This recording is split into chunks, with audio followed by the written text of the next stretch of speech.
Bonsoir, chers téléspectateurs de Code 243. Ce soir, en collaboration avec 5 sur 5 Médias, à partir de Washington, nous reprenons notre série d'émissions politiques avec un invité que nous ne présentons plus aux Congolais, en la personne de l'honorable Jean-Claude Wemba. Bonsoir, honorable. Bonsoir, M. Abraham Lokabanga. Et bonsoir à toutes les Congolaises et les Congolais qui auront la chance de nous voir à travers le monde. À travers le monde, je rappelle que M. Jean-Claude Wemba est le président du mouvement du peuple congolais pour la République, parti politique qui a, je crois, 3 députés élus. Non, pour l'instant, nous en avons deux, parce qu'il y a eu un M. Saint-Fol Mbunga Tchango qui n'a pas été malheureusement barré dans la route de Ngolimolunda. Il vous l'a dit, mais donc, ça voudrait dire que le MPCR, qui est un parti qui est implanté en RDC, à Pignon-sur-Rue. Vous avez vu M. Jean-Claude Wemba dans les rues de Kinshasa au mois de janvier lors de la tentative réussie d'empêchement de la loi électorale. Il est en visite aux États-Unis. Avec lui, nous allons discuter de la situation politique. De gauche, je voudrais parler du dialogue. Tout le monde parle de dialogue, mais les Congolais voudraient savoir les raisons qui font que Jean-Claude Wemba, que l'on a vu souvent aux côtés d'Étienne Tshisekedi de l'UDPS, aujourd'hui prendre la tangente et articuler en disant qu'il ne sera pas participant au dialogue. Quelles sont les raisons profondes qui justifient cette décision? Avant toute chose, M. Abraham Lokabanga, je tiens tout d'abord à m'incliner à tous les Congolais qui ont été victimes de cet acte terroriste de la France et au peuple français. N'eût été à quelque chose près le malheur est bon, n'eût été un petit déplacement de mon frère Emmanuel Holden, le fils d'Holden Roberto, le grand leader de l'Angola, on l'aurait perdu. Donc ça c'est pour dire que personne n'était à l'abri de cette chose. Donc je tenais vraiment à rendre hommage ainsi que à souhaiter à la France bon courage, parce que vous le savez, je suis ici de cette diaspora de la France pendant 35 ans. Donc j'y ai laissé autant d'amis, autant de frères et même d'autres qu'on se rencontre encore de ce jour. En ce qui concerne votre question, mais M. Abraham Lokabanga, vous étiez parmi les premières personnes à me critiquer en 2012 quand j'avais demandé un tête-à-tête entre M. Kabila et M. Tshisekedi, justement pour que nous puissions aller à l'apaisement, parce qu'il y avait 2 présidents. Le président élu qui était Etienne Tshisekedi et le président coopté nommé par la CENI qui était M. Kabila. Ils sont toujours tous les 2 présidents. Beaucoup de gens, y compris vous-même, à travers le code de 143, vous n'avez pas trouvé l'utilité de ce dialogue. Et à juste raison peut-être, parce que vous savez très bien que M. Kabila respecte très rarement ce qu'il engage. Donc à partir de ce moment-là, nous avons dit, à l'époque, je l'ai voulu. Mais l'UDPS ne l'a pas voulu. Ni le secrétariat général, ni les militants, ni les sympathisants, ni le peuple congolais. Quelques années plus tard, nous sommes en 2013 ou 2014. Il y a les concertations. M. Kabila est sorti des assises d'Addis Abeba avec comme leitmotiv que la guerre se termine à l'Est, qu'un grand forum puisse rassembler les Congolaises et les Congolais, dont il a appelé les concertations. Nous étions partants. Nous avons dit à M. Kabila, banco, on y va aux concertations. Mais avant cela, il faudrait que nous puissions faire ensemble le canevas qui serait les termes de référence de ce dialogue, qui étaient les concertations. Mais M. Jean-Claude Wemba, excusez-moi. Non, j'arrive. Les Congolais voudraient comprendre. Les concertations étaient-elles l'émanation de ce qui avait été signé à Addis Abeba, ou bien était-ce une autre version édulcorée de cette volonté? Mais je vous répondrai tout à l'heure, M. Abraham Lokabanga. Vous devez savoir que la concertation, M. Kabila a sorti son canevas des termes de référence, et nous nous sommes rendus compte qu'il voulait mener cette affaire solitaire, nous l'avons laissé. Il y a certains compatriotes qui y sont allés et qui ont d'ailleurs fourni un travail exceptionnel. Que même nous qui n'avons pas participé, on a accepté cela pour que ça puisse être mis en place par rapport au Congo. À la fermeture des concertations, M. Kabila est arrivé. Il y a eu 750 ou 780 résolutions et recommandations. M. Kabila a retenu les 100 premières, qui d'ailleurs a dit, dès le lendemain, il commencerait à le mettre en œuvre. Mais jusqu'à ce jour, nous n'avons vu que deux. La nomination du gouvernement Matata 2, ainsi que la nomination de du professeur Lozolo Bambi, un conseil spécial en matière de corruption et consort. Jusqu'à présent, son officine n'a même pas de papier duplicateur. Donc tout cela pour vous dire, nous connaissons le jeu de M. Kabila depuis Sun City. C'est pour cela que nous avons dit, ok, cette fois-ci, ça servira à quoi d'y aller là-bas? On demande le dialogue. Mais le dialogue ne doit pas être restreint par rapport aux 3 ou 4 termes de référence que nous avons vus par rapport à la CNI. Préparer les élections, chercher les moyens financiers et organiser les élections. Mais où est-ce que nous allons? Chaque année, je suis député, je suis parlementaire. Chaque année, le budget de la nation depuis 2012, le gouvernement nous amène 250 millions de dollars pour la CNI. Depuis 2012 à ce jour, on aurait dû avoir 1 milliard de dollars. Mais malheureusement, à ce jour, M. Kabila nous dit qu'il avait 200 millions de dollars à côté. La CNI dit qu'ils n'ont eu que 63 millions de dollars. Mais quelle démarche a été faite? Parce qu'il y a 1 milliard de dollars volatilisés. Où est cet argent? Matata Mponyo est toujours Premier ministre. Y a-t-il eu une motion incidentielle pour nous l'avons fait, nous l'avons fait, nous l'avons fait. Donc, nous avons même pu aller pour porter plainte pour abus de biens sociaux et tout cela, pour que nous sachions où est partie cette manne d'argent qui est la sueur des Congolaises et des Congolais à travers leurs impôts. Mais que nini. Donc c'est de là où moi, je me dis, en tant que président du MPCA, j'ai eu l'autorisation de mon parti politique, le bureau politique, depuis 2012.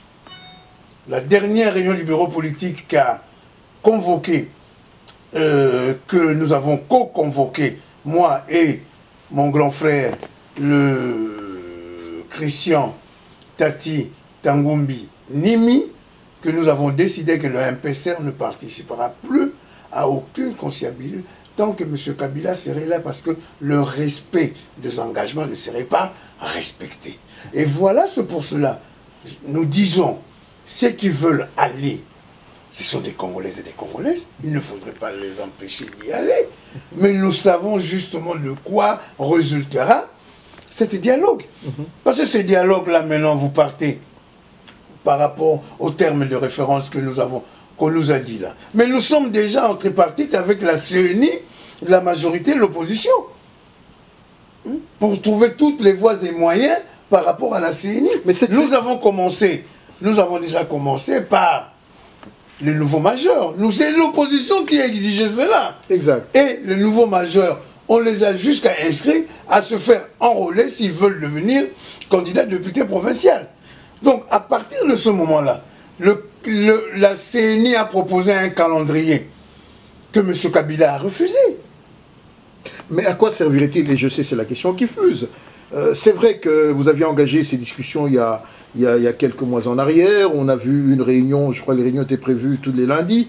On vous a vu au cours à 1 ou 2 réunions qui ont pu avoir lieu, puis finalement plus rien.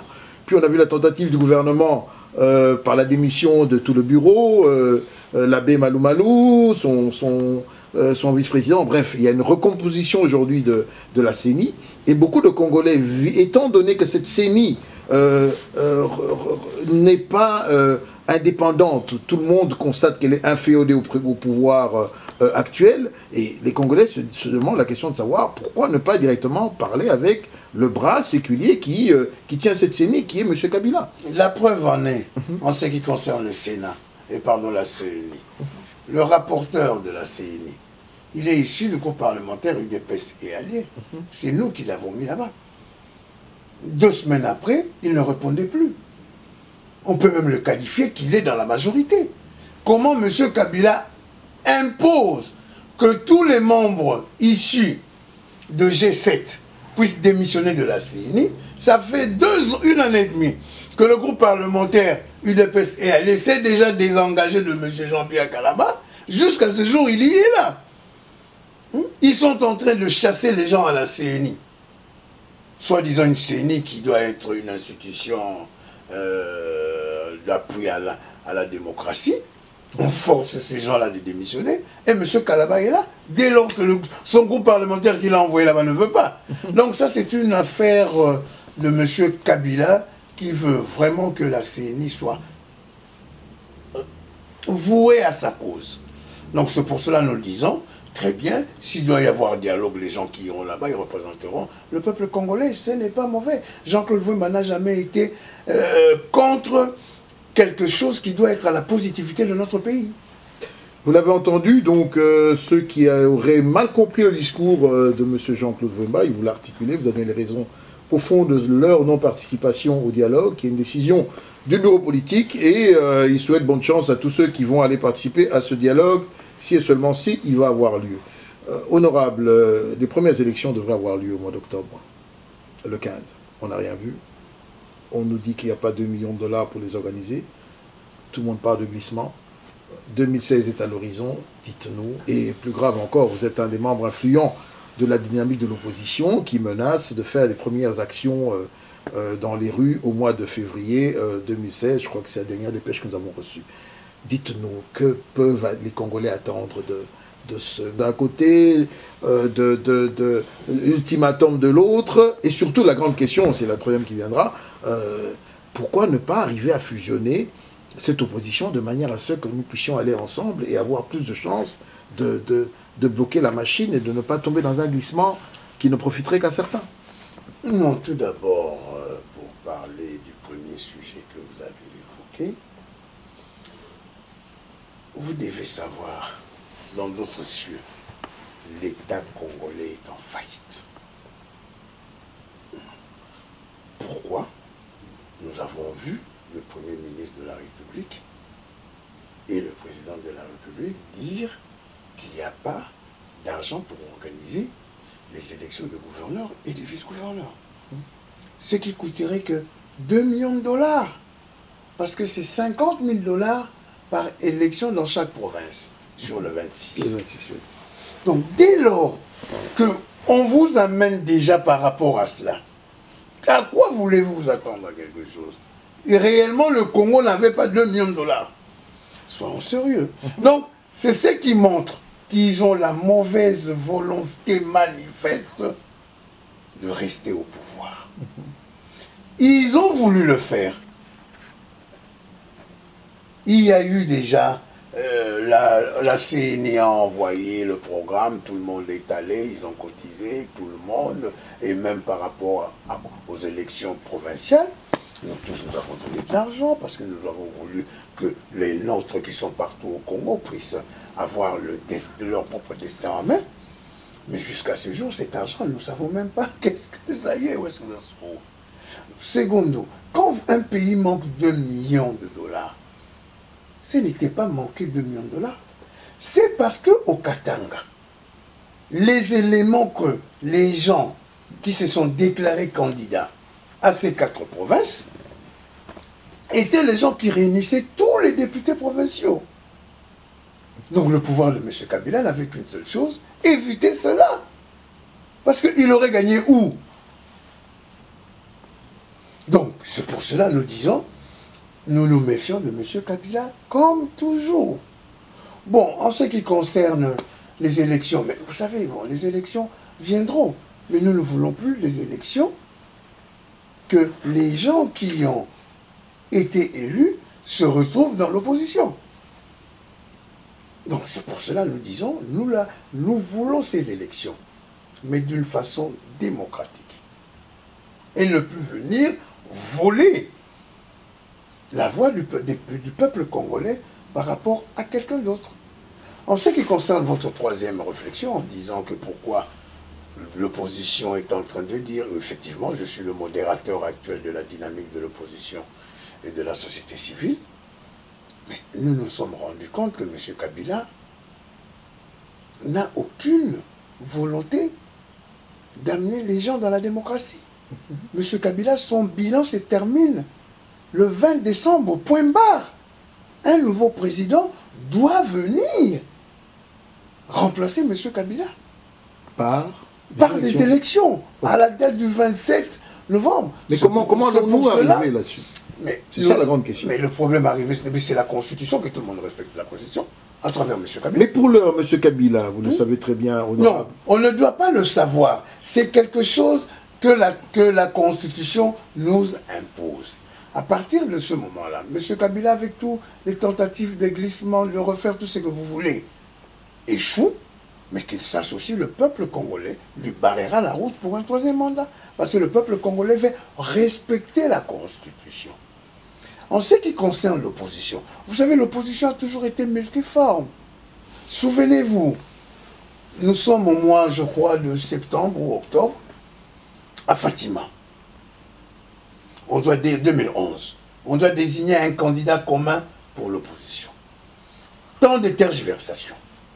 Jean-Claude Vouemba fait une motion incidentielle en disant, par rapport à tout ce que nous avons donné comme non-proposition, gestion d'ambition et tout cela, il n'y a qu'un seul qui représentait tout cela et que nous pouvons être derrière lui. Je citais Etienne Tshisekedi Amulumba. Et toute la salle a suivi.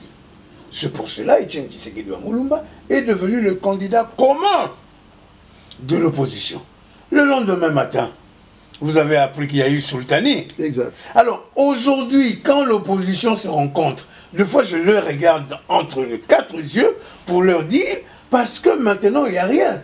Demain, quand il faudrait choisir un leader qui va nous représenter, vous allez voir, il n'y aura pas un Sultani. Il y en aura peut-être un Sultani de Mbenseke, un Sultani de Maluku, un autre Sultani, je n'en sais rien, de Kingabwa ou quelque chose comme ça. Ou de Lubumbashi. Ou de Lubumbashi, pourquoi pas? Le problème est que quand vous êtes ensemble et que vous décidez quelque chose, il faut que tout le monde puisse accepter. Exact. Donc c'est pour cela, à la dynamique de l'opposition, nous venons de sortir dans la convention que nous avons faite, nous nous sommes dit, nous continuons de la façon dont nous sommes entre nous, jusqu'à un moment, nous voudrons bien, qu'est-ce que nous pourrons faire?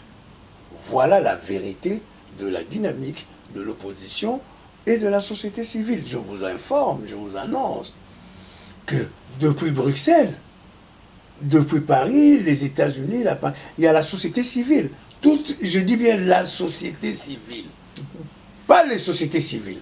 La société civile du Congo vient de lancer un programme à travers des revendications par rapport aux plateformes.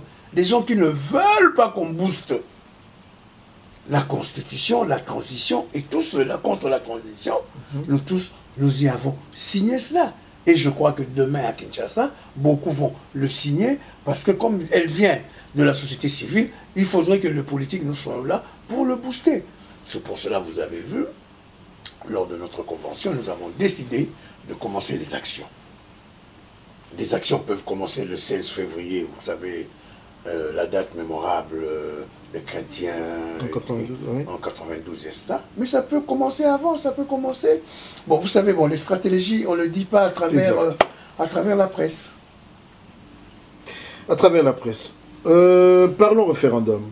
Ce sujet brûlant, nous l'avons vu au Congo-Brazza, avec les morts et nous les déplorons, mais au dernier budget qui a été présenté par le Premier ministre Matata Mponyo devant vous au Parlement, cette rubrique est revenue. Nous avons sur Code 243 présenté ce document.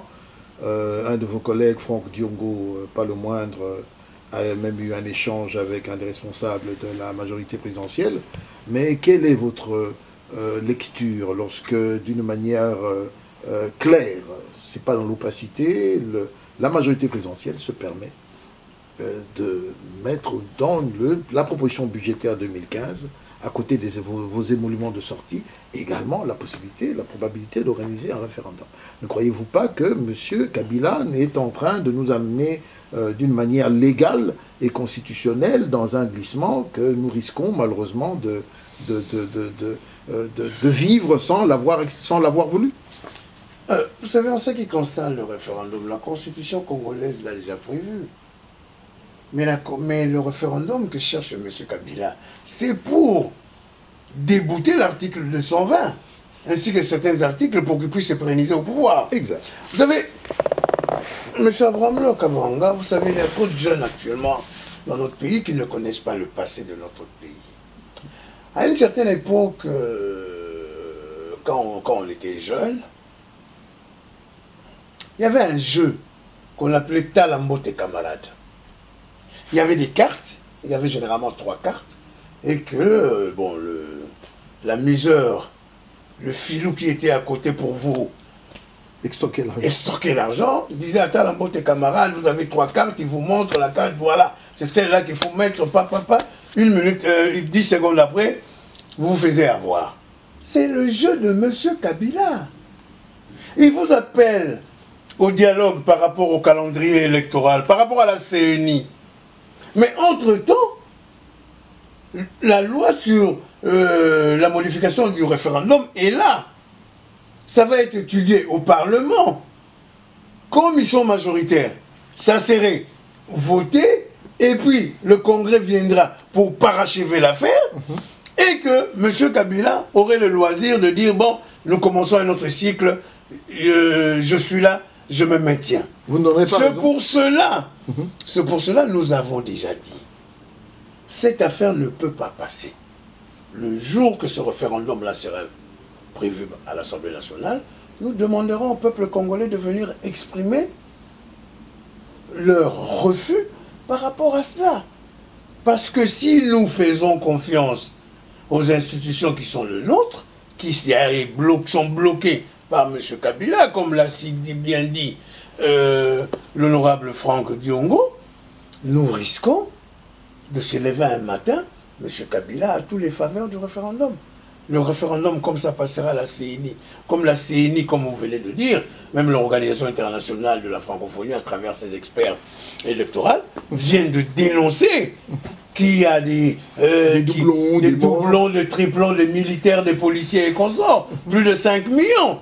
5 millions, ça vous change une élection, de haut en bas. Hein? Donc c'est pour cela qu'ils sont toujours majoritaires, comme vous voyez à l'Assemblée nationale, et que M. Kabila a le voir, même les Bissimbi, les Bankoulou et les sorciers ne savent même pas où est-ce que ça sort. Donc nous disons tout simplement, nous allons bloquer ce référendum. La Constitution, par la rue. L'article 220 est verrouillé. Nous ne l'accepterons pas. Et puis, mais de toute façon, M. Kabila doit savoir qu'il y a quand même une vie après la présidence de la République. Comment voulez-vous, chez nous en Afrique, arriver à... Enfin, je ne sais pas. Ce sont les mêmes personnes qui ont décrié le régime de M. Mobutu, du maréchal Mobutu, pardon. Ce sont les mêmes qui commencent maintenant pour atteindre les 20 ans. Et après, ça serait 12 ans, ça serait 32 ans, après ça passera. Non, soyons sérieux. Nous n'allons pas accepter cela. Nous allons être respectueux de la Constitution. Techniquement, pratiquement, comment allons-nous, en tant que peuple, arriver à une alternance politique sans casse, sachant que l'autre camp n'a toujours pas manifesté jusqu'à présent des signes de bonne volonté qui montreraient que M.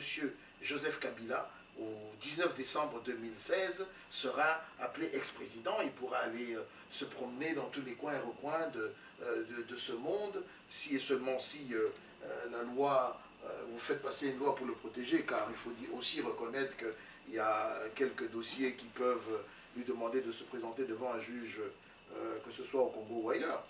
Par quel mécanisme allons-nous arriver à cela? Non, tout simplement pour vous dire, nous devons respecter la Constitution. M. Kabila peut avoir certaines tentatives de vouloir détourner la Constitution, ça serait difficile. Je tiens aussi à m'incliner par rapport aux étudiants de l'Institut national de bâtiment qui ont été frappés parce qu'ils ont voulu exprimer au gouvernement, à l'État congolais, que leurs bourses, leurs frais d'inscription, leurs frais d'internement étaient devenus assez vertigineuses. Donc moi je crois que pourquoi à chaque fois que les étudiantes et les étudiants, à chaque fois que les Congolaises et les Congolais sont dans la rue, où ils revendiquent quelque chose, il doit y avoir des morts. Nous avons besoin d'avoir une police citoyenne. Nous avons besoin d'avoir une police qui sécurise les uns et les autres.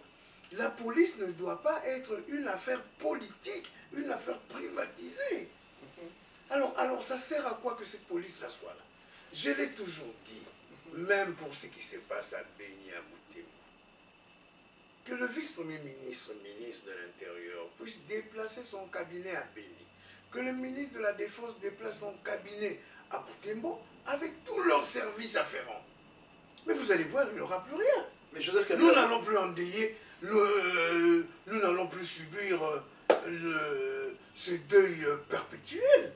Donc c'est pour cela que nous nous disons, la police doit être citoyenne. La police n'est pas là à l'ordre d'un pouvoir politique. Parce que le pouvoir politique peut changer demain. Alors où est-ce que maintenant vous y allez dès lors que vous êtes là pour servir votre pays? Les 7 dernières minutes, comme me le montre mon régisseur, je rappelle que nous travaillons en collaboration avec 5 sur 5 médias ici aux États-Unis. Votre collègue député de la province du Congo central, Némona Sémi, qui avait déclaré il y a quelques mois en arrière qu'il quittait la scène politique RDC, elle vient d'annoncer son retour.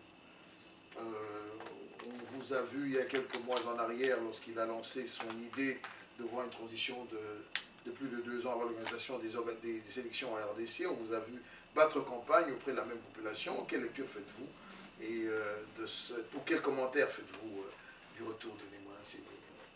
Je n'ai aucun commentaire à faire parce que Némona Sémi s'occupe de Bundedi Mayala et de Bundedi à Congo. Jean-Claude Wemba s'occupe de la dynamique de l'opposition de la société civile et du MPCR. En ce qui concerne sa carrière politique, n'engage lui. Mais j'étais obligé d'y aller, de parcourir la province du Congo central pour mettre fin à ce que M.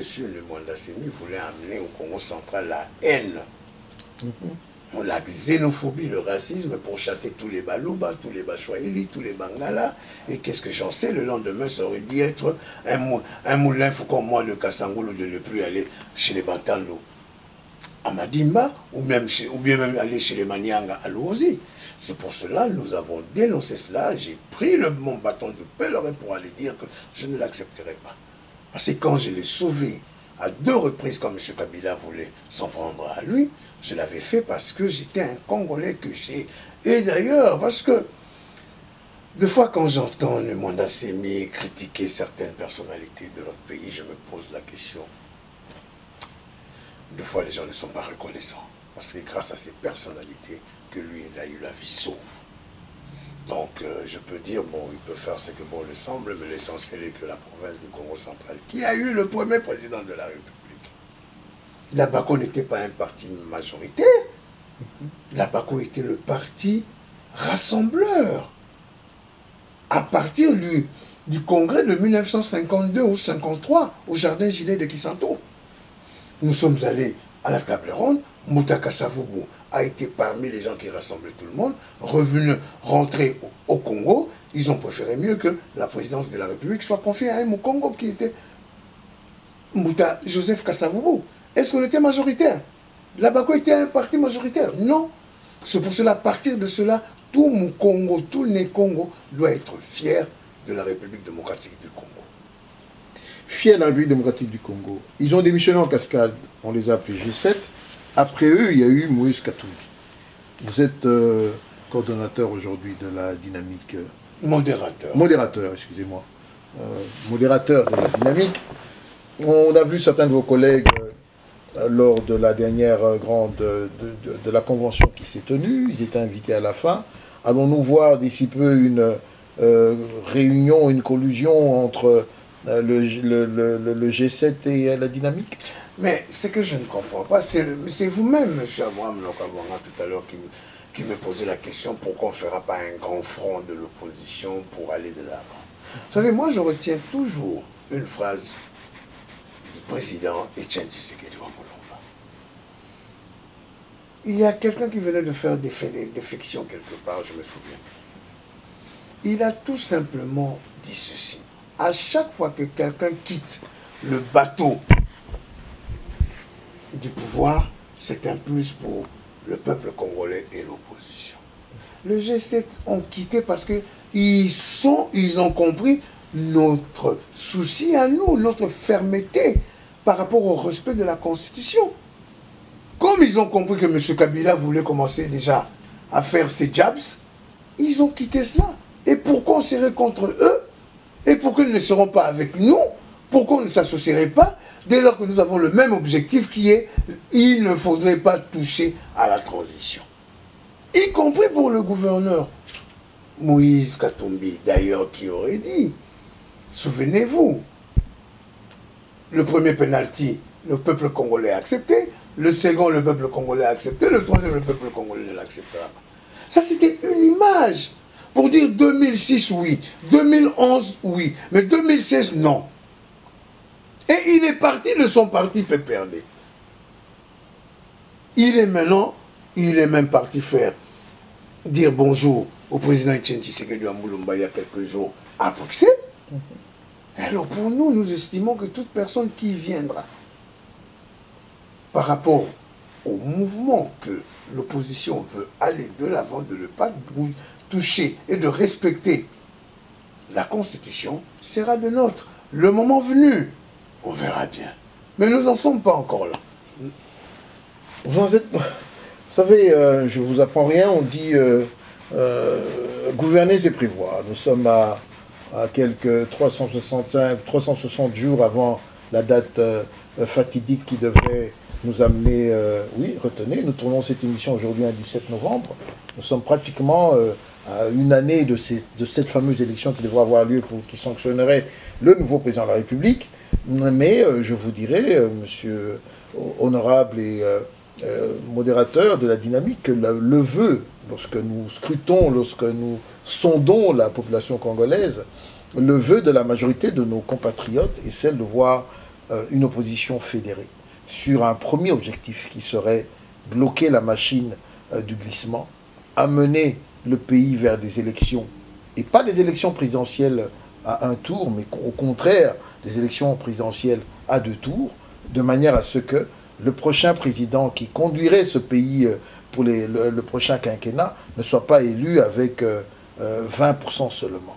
Ce qui permettrait... Il faut faire attention à la deuxième... Vous pouvez déjà répondre à la première partie, parce que tout simplement, dès lors que nous essaierons d'ouvrir cette boîte à Pandore, qui est la Constitution, pour remettre le second tour de l'élection présidentielle, les esprits méchants profiteront pour proposer encore autre chose. Mais vous savez, même pour les élections de gouverneurs et de vice-gouverneurs, ça doit revenir au scrutin majoritaire. Exact. Donc, nous n'avons plus besoin d'avoir des députés provinciaux qui sont devenus les grands gérants des cavernes d'Ali Baba pendant les élections. C'est pour cela que nous disons, tout cela nous allons le revoir en 2016 pour remettre le second tour de l'élection présidentielle et passer à l'élection de gouverneurs et de vice-gouverneurs à travers le suffrage majoritaire. Qu'est-ce qu'on veut dire par rapport, comme vous dites, d'ici une année? Mais nous n'en sommes pas là. La première partie de nos préoccupations, elle est déjà atteinte. Que toutes les personnalités politiques, partis politiques, associations civiles et tout, que nous puissions nous retrouver pour barrer la route à la révisitation de la Constitution. Et ce n'est qu'après, on verra. Nous n'en sommes pas encore là. Donc si on commence déjà à avoir un leader de l'avant, je vous dis la vérité, l'opposition n'ira nulle part. Parce qu'il y a encore d'autres qui ne se sont pas encore manifestés. Mais M. Jean-Pierre Mbemba, Jean-Claude Mbemba.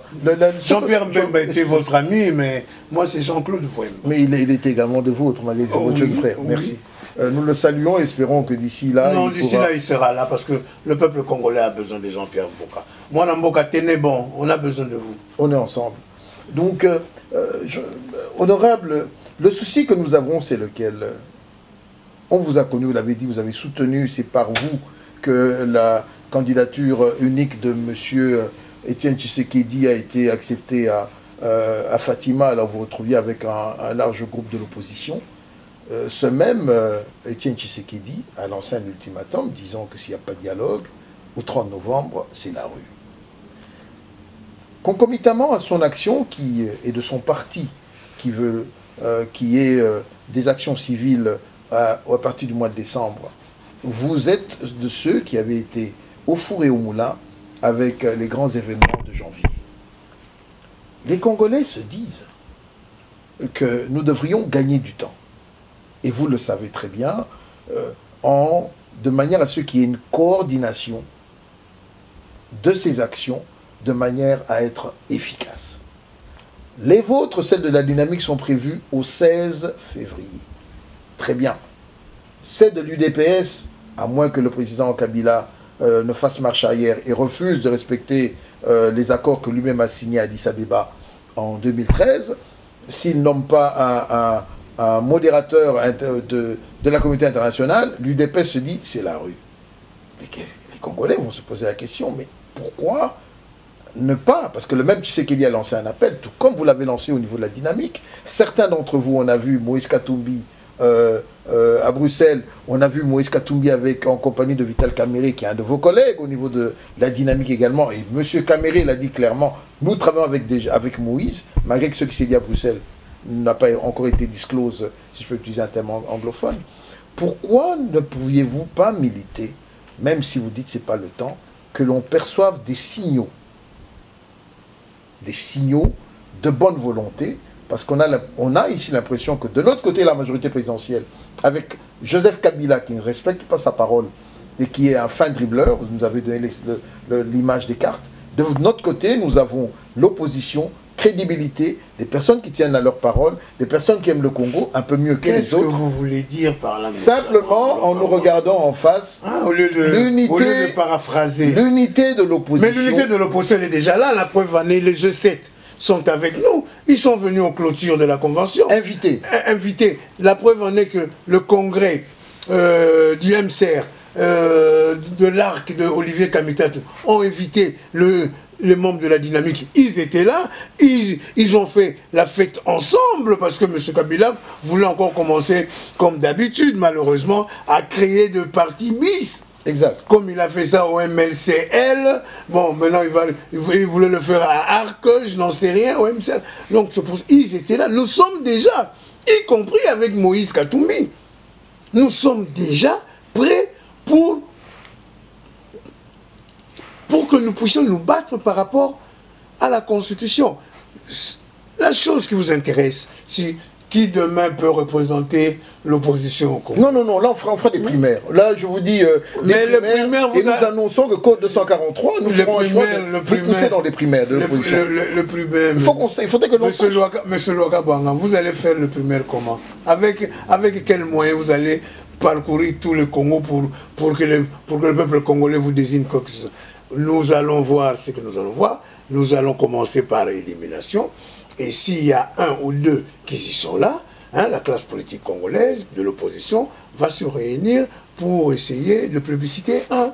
Mais nous n'en sommes pas encore là. Vous savez qu'à une année des élections de 2011, beaucoup sont allés rejoindre M. Kabila. Ceux que vous allez mettre de côté aujourd'hui finiront leur course où? À la majorité présidentielle. C'est pour cela que nous disons... Nous ne sommes pas encore pressés. Mais Jean-Claude Vwemba le dit à toutes les Congolaises et les Congolais qui ont des ambitions nationales pour diriger le Congo demain, à partir du 1er janvier 2016, prenez les barques, prenez les motos, prenez les pirogues, prenez tout ce que vous voulez, la marche à pied ou tout ce que vous voulez, commencez déjà à entrer dans le Congo profond pour que les gens sachent qui vous êtes et qu'est-ce que vous pouvez amener pour le Congo. Parce qu'il n'y aura pas plus de 3 candidats qui auront des aéronefs et qui pourront sillonner le Congo en un mois partout. C'est pour cela, donc, dans ce que vous êtes en train de dire, je suis allé déjà plus loin en leur demandant, dès le 1er janvier 2016, batambola na mboka, baluka bayeba mboka eyeba bango. Ça sert à rien de dire que vous êtes candidat présidentiel et que Olukoz il a 2 mois avant. C'est de ça que je dis, ceux qui ont des ambitions nationales, qui se mettent prêts pour le commencer à partir du 1er janvier 2016. Bon, ce qui concerne la majorité de l'opposition, nous disons que le moment venu, nous allons certainement choisir ou désigner un groupe qui va faire tous les dossiers et tous les moyens pour que nous puissions avoir un candidat commun, comme ça a été le cas pour le président Étienne Tshisekedi en 2011. Et que d'ailleurs, lui-même, jusqu'à ce jour, n'a encore rien dit par rapport à 2016. Comme je suis ici de la vérité, de la sincérité que nous a toujours inculqué Étienne Tshisekedi, je préfère vous le dire, cette approche est vraiment, vraiment trop tôt et il ne faut même pas en parler d'ici 5-7 mois parce que ça risquerait de faire du mal à l'opposition. Tout dépendra des sociétés, mais il vous l'a dit, en connaissance de cause, il connaît les Congolais, c'est pas un nouveau venu dans l'arène politique de la RDC. Nous avions reçu ce soir l'honorable Jean-Claude Vwemba, président du MPCR. Il est aujourd'hui à la tête de la dynamique de l'opposition à la société civile. On m'annonce qu'on nous reste 2 minutes. Un mot de la fin vers tous ceux qui vous regardent, tous ceux qui aiment bien vous titiller sur Facebook et dans les réseaux sociaux, ceux qui ne vous avez peut-être pas compris dans votre démarche, et ceux qui vous apprécient, et j'en suis un, dans votre franc-parler, chaque fois qu'il y a une importante décision ou une évolution dans la vie politique, vous ne manquez pas d'être celui qui dit les choses d'une manière claire et limpide. Le Congo nous appartient tous. Le Congo est un don béni de Dieu. Il est temps que nous puissions ramener ces Congos dans un état meilleur vers la rédemption de notre pays.